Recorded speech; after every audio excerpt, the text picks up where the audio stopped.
તો આ શું છે? આ શું છે? અથાણું. અથાણું હેલ્ધી કે અનહેલ્ધી?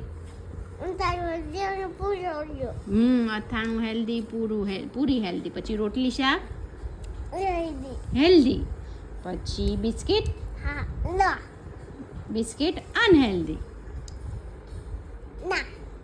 અનહેલ્ધી. પછી દાળિયા હેલ્ધી.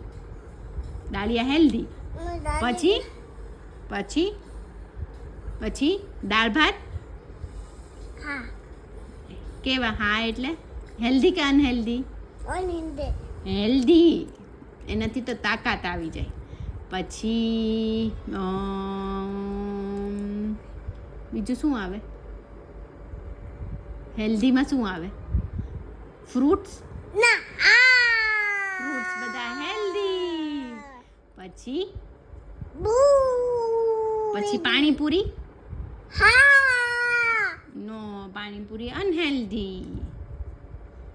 પછી બીજું શું આવે હેલ્ધીમાં?